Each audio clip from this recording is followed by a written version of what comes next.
La méthode d'entraînement qu'on va regarder aujourd'hui, c'est le Blood Flow Restriction Training. Ça va être une méthode excellente pour la maison parce qu'on va pouvoir utiliser des charges plus basses et avoir un maximum de gains en hypertrophie.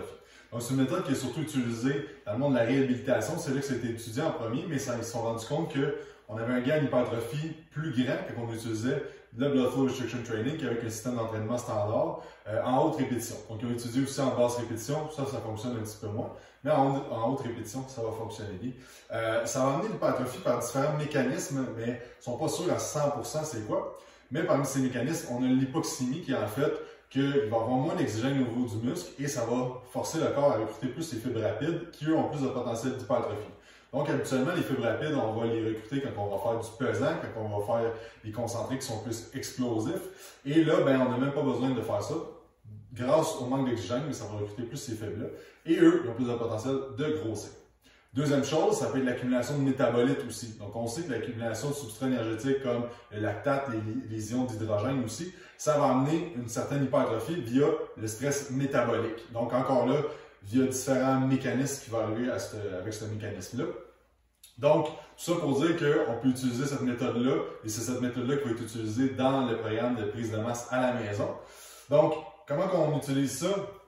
C'est qu'on va mettre, ici, c'est je les ai pris sur bfrshop.com, si je me souviens bien. Et en fait, c'est pas obligé d'être comme ça peut juste être des straps normales. Eux, c'est juste qu'ils sont super faciles d'utilisation comme ça. On met ça comme ça, assez serré.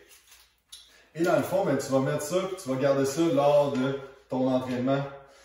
Si tu fais par exemple juste des bras, ou tu vas garder tout l'entraînement. Mais on va surtout garder la portion plus métabolique de l'entraînement. Donc par exemple, tu fais un workout, exemple dos, épaules, biceps, et tu finis dans le fond tes biceps. Ben, par exemple, on peut finir avec les curls. Dans le fond, si exemple tu fais des autres répétitions, 12 à 15, dans le fond, que ce soit cette vitesse-là ou peu importe le tempo. C'est ça aussi qu'on a vu avec les études sur le Blood Flow Restriction que ça marchait vraiment mieux quand il y avait un concentrique plus lent.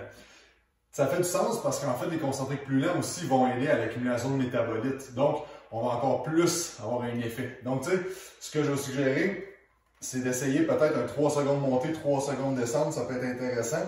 Vraiment plus contrôlé. Puis aussi, l'utilisation des bandes élastiques, on ne veut jamais aller vite quand on fait la bande élastique parce que on voit que je perds toute la tension puis ça me retire vers le bas tout de suite.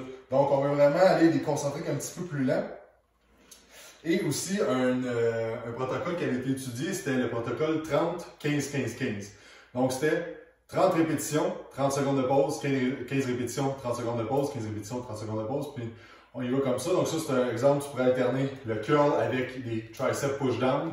À la fin de ton entraînement, ça va être super efficace pour avoir une pompe et aussi pour les gains d'hypertrophie grâce au Blood Flow Restriction Training. Donc, c'est disponible dans le programme de prise de masse